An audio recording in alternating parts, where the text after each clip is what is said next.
2025 April 17 నాటికి అమెరికాలో ముఖ్యమైన వార్తలు తెలుగులో రాజకీయాలు ప్రభుత్వం ట్రంప్ యూరోపియన్ యూనియన్ ట్రేడ్ డీల్కు మద్దతు ఇటలీ ప్రధాని జార్జియా మెలోనీతో వైట్ హౌస్లో సమావేశమైన అధ్యక్షుడు ట్రంప్ యూరోపమెరికా మధ్య వ్యాపార ఒప్పందానికి మద్దతు ప్రకటించారు. ఆయన దీన్ని న్యాయమైన ఒప్పందంగా అభివర్ణించారు కానీ తీర్పు తీసుకోవడంలో తొందరలేదు అన్నారు. ఉక్రెయిన్ విషయంలో ట్రంప్ వివాదాస్పద వ్యాఖ్యలు చేశారు. ఉక్రెయిన్ అధ్యక్షుడు జెలెన్స్కీతో పాటు అన్ని పక్షాలను విమర్శించారు. త్వరలో అమెరికా క్రెయిన్ మినరల్స్ ఖనిజం ఒప్పందం కుదరనుంది.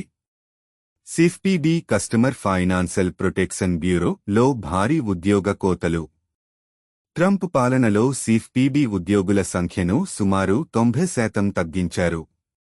ఇప్పుడు అక్కడ కేవలం 200 మంది మాత్రమే పనిచేస్తున్నారు. ఇది ప్రభుత్వ పరిమితీకరణ చర్యలలో భాగంగా తీసుకున్న నిర్ణయం. ప్రదర్శనలపై గోప్యత భంగం ఆందోళనలు. ట్రంప్ విధానాలకు వ్యతిరేకంగా జరుగుతున్న ప్రదర్శనలలో పోలీసులు అధునాతన సాంకేతికత, phone tracking, social media monitoring, face recognition ద్వారా ప్రజలను నిఘా చేస్తున్నారని ఆరోపణలు ఉన్నాయి. ప్రజా భద్రత నేరాలు. ఫ్లోరిడా స్టేట్ యూనివర్సిటీలో కాల్పులు. ఫ్లోరిడాలో జరిగిన కాల్పులలో 2 మృతి చెందారు.